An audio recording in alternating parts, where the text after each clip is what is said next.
विष्णु और ब्रह्मा दोनों में श्रेष्ठ कौन है? ये बहुत बढ़िया प्रश्न है। वैसे तो इसके ऊपर थोड़ा चर्चा जरूर होनी चाहिए, क्योंकि ऐसा लाखों लोगों में भ्रम है इस तरह का।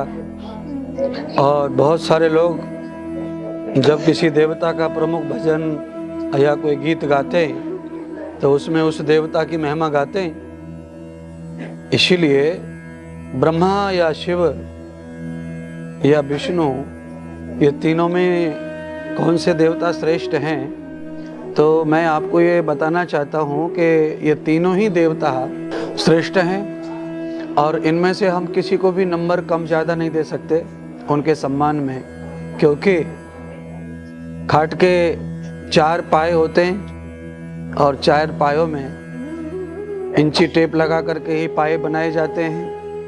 उसमें तनक भी बाल भर भी अगर छोटा बड़ा होता है तो खटिया का बैलेंस बिगड़ता है। इसलिए ये सृष्टि जो है, ये सृष्टि त्रिगुणातीत है, यानी कि ये तीनों के तीनों देवताओं से ही ये सृष्टि का सृजन है, पालन है और कल्याण है। अगर कोई सृजन कर रहा है तो कोई पाल रहा है और कोई कल्याण कर रहा है। इसलिए तीनों में से एक के किसी के भी न होने से पूरी सृष्टि उथल पुथल हो जाएगी।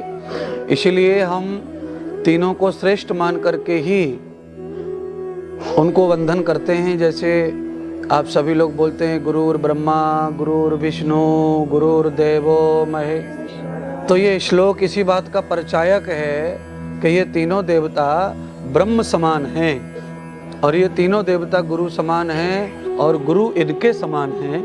ऐसी ये श्लोक की मान्यता है। तो इससे हमको ये सिद्ध हो जाता है कि हमारे लिए ये तीनों देवता जो है एक दूसरे के पूरक होने के कारण तीनों ही देवता सर्वोपरि और पूर्ण हैं। इसमें कोई बड़ा कोई छोटा या इनमें ये श्रेष्ठ ये कम श्रेष्ठ, ऐसा हम अनुपात लगा नहीं सकते और ऐसा हमें सोचना भी नहीं है। आपकी शंका का समाधान करने के लिए तीनों देवता परम श्रेष्ठ हैं, दिव्य श्रेष्ठ हैं। इसमें कोई भी देवता जो है कम श्रेष्ठ नहीं है। सभी देवता महान हैं और उन महान देवताओं को महानता देकर उनसे आशीर्वाद हमें सदैव लेते रहना चाहिए। धन्यवाद आप सबको बहुत बहुत।